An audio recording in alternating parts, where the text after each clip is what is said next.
കണ്ണൂർക്കാരനും കന്നഡക്കാരിയും അമ്മയും അനുമോളും എല്ലാവരും ചേർന്ന ഒരു കുഞ്ഞു കുടുംബമാണ് കെയിൽ ബ്രോ ബിജു ഋത്തിക്. ഇന്ന് മലയാളികളുടെ എല്ലാം കെയിൽ ബ്രോ ആണ് ബിജു. ചുരുങ്ങിയ സമയം കൊണ്ടാണ് 2.4K വീഡിയോസിൽ നിന്ന് 44.5 മില്യൺ സബ്സ്ക്രൈബേഴ്സിനെ ബിജു നേടിയെടുത്തത്. കേരളത്തിൽ മറ്റൊരു യൂട്യൂബറിനും കിട്ടാത്ത അത്രയും നേട്ടമാണ് ഈ കണ്ണൂർക്കാരൻ നേടിയത്. ഒരു സാധാ ബസ് ഡ്രൈവറിൽ നിന്നുമാണ് വമ്പൻ സംഖ്യ വരുമാനം നേടുന്ന യൂട്യൂബറായി ബിജു മാറിയത് എന്നത് മറ്റുള്ളവർക്കും തീർത്തും പ്രോത്സാഹനം നൽകുന്ന ഒന്നാണ്. ഇത്രയും വലിയ വരുമാനം നേടുമ്പോഴും സാധാരണ ജീവിതമാണ് ബിജു നയിക്കുന്നത് എന്നതാണ് സത്യം. നിഷ്കളങ്കമായ അവതരണ ശൈലിയും കൃത്രിമത്വം നിറയ്ക്കാതെയുള്ള അവരുടെ സംസാര രീതിയും ഒക്കെയാണ് മറ്റൊരു ചാനലിന് കിട്ടാത്ത അത്രയും റീച്ച് ബിജുവിൻ്റെ ചാനലിന് ലഭിച്ചത്. ഷോർട്ട് ഫിലിം, ഷോർട്ട് വീഡിയോസ് എന്നീ കാറ്റഗറികളിലൂടെയാണ് പ്രേക്ഷകരെ സ്വന്തമാക്കിയത്. നാടകാഭിനയത്തിലൂടെയാണ് ബിജു സോഷ്യൽ മീഡിയയിലേക്ക് ചുവടുവെക്കുന്നത്. വെറും ഒരു ഫോണിലൂടെ വീഡിയോ ചെയ്യാൻ തുടങ്ങിയ ബിജു തന്നെയാണ് സ്ക്രിപ്റ്റ് എഴുതുന്നത് മുതൽ വീഡിയോ കവർ ചെയ്യുന്നതും എഡിറ്റിംഗ് തുടങ്ങിയ എല്ലാ പരിപാടികളും ഇപ്പോഴും ചെയ്യുന്നത്. കേരളത്തിലെ നമ്പർ 1 യൂട്യൂബ് ചാനലിനുള്ള അവാർഡ് അടുത്തിടെ കെയിൽ ബിജു ബ്രോയ്ക്കും കുടുംബത്തിനും ലഭിച്ചിരുന്നു. ഒരു യൂട്യൂബ് ചാനൽ ഇത്രയുമായപ്പോൾ കുടുംബത്തിൽ അംഗങ്ങൾ കൂടിയ പോലെയുള്ള ഫീലാണ് എപ്പോഴും മനസ്സിലെന്നാണ് ബിജുവിന് പറയാനുള്ളത്. ചുട്ടുപൊള്ളുന്ന റോഡിലൂടെ ചാഞ്ഞും ചെരിഞ്ഞും മയ്യലിൽ നിന്ന് കണ്ണൂർ ലക്ഷ്യമാക്കി സ്വകാര്യ ബസ് പാഞ്ഞപ്പോൾ ഡ്രൈവിംഗ് സീറ്റിലെ താടിക്കാരനായ യുവാവിൻ്റെ ഷർട്ടിൻ്റെ പോക്കറ്റിൽ നിന്ന് നോക്കിയുടെ കീപാഡ് സെറ്റ് ശബ്ദിച്ചുകൊണ്ടേയിരുന്നു. ബാധ്യതകളുടെ ഭാരമുള്ള ജീവിതചക്രം മുന്നോട്ട് പായിക്കാൻ വളയം പിടിച്ച് ആ ഡ്രൈവിംഗ് സീറ്റിലിരുന്നത് ഒരു പാവന്നൂർക്കാരനാണ്. 4 വർഷത്തിനിപ്പുറം ആ യുവാവ് കേരളത്തിൽ പൊതുചരിത്രം എഴുതുമെന്ന് ബസ്സിലിരുന്ന യാത്രക്കാരും വിചാരിച്ചിരിക്കില്ല. അന്ന് സ്മാർട്ട് ഫോണിൻ്റെ ABCD അറിയാതിരുന്ന ഡ്രൈവർ ബിജു 4 വർഷത്തിനിപ്പുറം യൂട്യൂബ് കുടുംബത്തിലെ ജനപ്രിയനായ കെയിൽ ബ്രോ ബിജു ഋത്തിക്കാണ്. കണ്ണൂർ ജില്ലയിലെ കുറ്റിയാട്ടൂർ പഞ്ചായത്തിലെ പാവന്നൂർ മൊട്ട എന്ന ഗ്രാമത്തിലാണ് ഈ ട്രെൻഡിംഗ് കുടുംബം താമസിക്കുന്നത്. സബ്സ്ക്രൈബേഴ്സിലെ കോടിക്കണക്കിൻ്റെ ആർപ്പടങ്ങളൊന്നുമില്ലാത്ത ഗൃഹാന്തരീക്ഷം. കെയിൽ ബ്രോ ഫാമിലിയുടെ വൈറൽ യാത്രയുടെ ആരംഭം ടിക്ടോക്കിലാണ്. കയ്യിൽ ആദ്യമായി ലഭിച്ച ക്യാമറ ഫോണിൽ നിന്നാണ് ഇവർ ടിക്ടോക്ക് വീഡിയോകൾ ഉണ്ടാക്കിയത്. ചെറുപ്പം തൊട്ട് നാടകമെഴുത്തിനോടുള്ള ഇഷ്ടമാണ് ടിക്ടോക്കിലും പരീക്ഷണം നടത്താൻ ധൈര്യം നൽകിയതെന്ന് ബിജു പറയുന്നു. കോവിഡിന് തൊട്ട് മുമ്പ് നാട്ടിലെ സുഹൃത്തുക്കളൊപ്പം താനൊരു ഷോർട്ട് ഫിലിം ചെയ്തിരുന്നു. മികച്ച അഭിപ്രായം ലഭിച്ചപ്പോൾ പ്രചോദനമായി. ആ സമയത്ത് എൻ്റെ കയ്യിൽ ക്യാമറ ഫോണില്ല, സാധാരണ ഫോണാണ്. അന്ന് സുഹൃത്തുക്കളുടെ ഫോണിലെ യൂട്യൂബിലാണ് ഞാൻ ഷോർട്ട് ഫിലിമൊക്കെ കണ്ടിരുന്നത്. കുറച്ചുനാൾ കഴിഞ്ഞാണ് ലാവയുടെ ബേസിക്കായ ഒരു ക്യാമറ ഫോൺ ബന്ധു സമ്മാനിച്ചത്.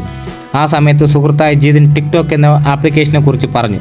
അങ്ങനെ ഞങ്ങൾ ടിക്ടോക്ക് വീഡിയോകൾ ചെയ്യാൻ ആരംഭിച്ചു. ഓരോ വീഡിയോയും അതിവേഗം വൈറലായി മാറി. ടിക്ടോക്കിൽ ഞങ്ങൾക്ക് 5 ലക്ഷം ഫോളോവേഴ്സ് ഉണ്ടായി. വീഡിയോകൾ 40 ലക്ഷം വ്യൂസ് വരെ കിട്ടിയിരുന്നു. അതിനിടയ്ക്ക് ഫോൺ തകരാറായി. അതോടെ വീഡിയോ നിർമ്മാണം നിലച്ചു. പുതിയ ഫോൺ വാങ്ങാനുള്ള പൈസയും ഉണ്ടായിരുന്നില്ല. വൈകാതെ ടിക്ടോക്ക് ഇന്ത്യയിൽ നിരോധിക്കപ്പെട്ടു. ആ സമയത്താണ് കോവിഡ് പ്രതിസന്ധി രൂക്ഷമായത്. അതോടെ ബസ്സിലെ പണിയും നഷ്ടപ്പെട്ടു. വീട്ടിൽ തന്നെ അടച്ചിരിക്കേണ്ട അവസ്ഥയായി. വലിയ സാമ്പത്തിക പ്രതിസന്ധി വന്നു. സാമ്പത്തിക പരാധീനതകൾ നിറഞ്ഞ ചുറ്റുപാടിലാണ് ബിജു വളർന്നത്. അച്ഛനും അമ്മയും 3 സഹോദരിമാരും അടങ്ങുന്ന കുടുംബം. കൂലിപ്പണിക്കാരനായിരുന്നു മാതാപിതാക്കൾ. അമ്മാവനായിരുന്നു ബിജുവിൻ്റെ വഴികാട്ടി. ക്വാറി തൊഴിലാളി, പെയിന്റർ, ക്ലീനർ തുടങ്ങി ജീവിതം മുന്നോട്ട് കൊണ്ടുപോകാൻ ബിജു പല തൊഴിലുകളും ചെയ്തു.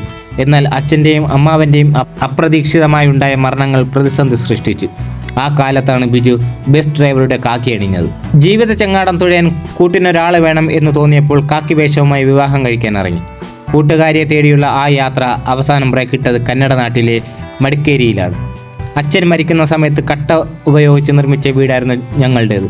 കാലപ്പഴക്കത്താൽ വീടിന് കേടുപാടുകൾ സംഭവിച്ചതോടെ ലോൺ എടുത്ത് വീട് പുതുക്കിപ്പണത്. വിദേശത്ത് തൊഴിലവസരങ്ങൾ വന്നെങ്കിലും വീട്ടിൽ അമ്മയെ തനിച്ചാക്കി പോകാൻ പറ്റിയില്ല. വിവാഹം കഴിക്കാൻ ഇറങ്ങിയപ്പോൾ സർക്കാർ ജോലിയില്ലെങ്കിൽ നാട്ടിൽ പെണ്ണ് കിട്ടില്ല എന്ന് തിരിച്ചറിഞ്ഞു. അന്വേഷിച്ച് അവസാനം കർണാടകയിലെത്തി. അങ്ങനെയാണ് മടിക്കേരി സ്വദേശിയായ കവിതയെ ബിജു വിവാഹം ചെയ്യുന്നത്. ഇന്ന് കവിത തനി മലയാളിയായി കഴിഞ്ഞു. ബിജുവിന്റെ ടിക്ടോക്ക് വീഡിയോകൾ കാണാതായതോടെ സുഹൃത്തുക്കൾ അന്വേഷിച്ചു തുടങ്ങി. പ്രവാസി സുഹൃത്തായ റഷീദ് കാര്യം അന്വേഷിച്ചപ്പോൾ ഫോൺ തകരാറിലായ വിവരം ബിജു പറഞ്ഞു.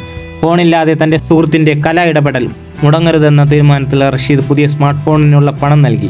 ഫോൺ ലഭിച്ചതോടെ ഒരു മിനി വെബ് സീരീസുമായി ടിക്ടോക്കിൽ നിർത്തിയ യാത്ര അതേ പേരിൽ അവർ യൂട്യൂബിൽ പുനരാരംഭിച്ചു. ആദ്യം വെബ് സീരീസിനെ തിരഞ്ഞെടുത്തത് വിവാഹാലോചന കഥ തന്നെ. വിവാഹാലോചന വേളയിൽ നേരിട്ട അനുഭവങ്ങളെ കോർത്തിണക്കിയാണ് ആദ്യം മിനി വെബ് സീരീസ് ചെയ്തത്. കണ്ണൂർക്കാരനും കന്നഡക്കാരിയും എന്നായിരുന്നു അതിൻ്റെ പേര്. സെൽഫി സ്റ്റിക്കോ സ്റ്റാൻഡോ ഒന്നുമില്ലാത്തതിനാൽ കയ്യിൽ പിടിച്ചാണ് അന്ന് ക്യാമറ ചെയ്തത്. മരക്കമ്പുകളാണ് സ്റ്റാൻഡിന് പകരം ഉപയോഗിച്ചത്. ഷൂട്ട് ചെയ്ത് കഴിഞ്ഞപ്പോൾ എനിക്ക് എഡിറ്റിംഗ് അറിയില്ല. എഡിറ്റിങ്ങിൻ്റെ പ്രാഥമിക കാര്യങ്ങൾ പോലും അന്ന് അറിയില്ലായിരുന്നു. യൂട്യൂബ് നോക്കി എഡിറ്റിംഗ് പഠിച്ചെടുത്തു. സുഹൃത്തുക്കളെല്ലാം ഒരുപാട് സഹായിച്ചു. ഇൻസൾട്ടാണ് ഏറ്റവും വലിയ ഇൻവെസ്റ്റ്മെൻറ്റ് എന്ന് പറയാറില്ലേ? ആൻഡ്രോയിഡ് ഫോണിലാണ് വ്ളോഗുകൾ ഷൂട്ട് ചെയ്യുന്നതും എഡിറ്റ് ചെയ്യുന്നതും. നിരവധി വീഡിയോകൾ ഇതിനോടകം ചെയ്തു കഴിഞ്ഞു. ഷൂട്ട് ചെയ്യാൻ കുറച്ചുകൂടി മികച്ച ക്യാമറ അടക്കമുള്ള ഉപകരണങ്ങൾ വാങ്ങണമെന്നുണ്ട്. എന്നാൽ അതെല്ലാം ഉപയോഗിക്കാൻ അറിയാത്തതിൻ്റെ പരിമിതികൾ കൊണ്ടാണ് വാങ്ങാൻ മടിക്കുന്നത്. എല്ലാം പഠിച്ചെടുക്കണം. നമ്മുടെ വീഡിയോ കാണുന്ന ഓരോരുത്തർക്കും അതിൽ നിന്ന് ചെറിയൊരു സന്തോഷം ലഭിക്കണം എന്നതാണ് ഞങ്ങളുടെ ആഗ്രഹം എന്ന് ബിജു പറഞ്ഞു. മുമ്പ് എങ്ങനെയാണോ ജീവിച്ചിരുന്നത് അതുപോലെ തന്നെയാണ് ഇപ്പോഴും മുന്നോട്ട് പോകുന്നത്. ഞങ്ങളുടെ ബുദ്ധിമുട്ടുകളെക്കുറിച്ച് ഒരിക്കലും ബ്ലോഗിൽ പറയാറില്ല. ആൾക്കാരെ സന്തോഷിപ്പിക്കാനാണ് ശ്രമിക്കുന്നത്. ഒരു സിനിമയിൽ അഭിനയിക്കാൻ എല്ലാവരെയും വിളിച്ചിരുന്നു. അമ്മയുടെ ശസ്ത്രക്രിയയുടെ സമയത്തായതിനാൽ പോവാനായില്ല. സിനിമയ്ക്ക് വേണ്ടി ചില ആശയങ്ങൾ കുറേ കാലമായി മനസ്സിലിട്ട് നടക്കുന്നുണ്ട്. അതൊരു തിരക്കഥയാക്കി സിനിമയാക്കണം എന്നാണ് വലിയ സ്വപ്നം. അതിമോഹമാണോ എന്നറിയില്ല.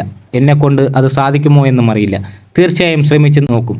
എല്ലാവരും കൂടി ഒരു വിദേശയാത്ര നടത്തണമെന്നുണ്ട്. കൂടെ നിന്ന് ഇവിടെ വരെ എത്തിച്ച പ്രേക്ഷകർക്ക് നന്ദി. അവരില്ലെങ്കിൽ ഞങ്ങളില്ല. കെയിൽ ബ്രോ ബിജു പറഞ്ഞു നിർത്തി.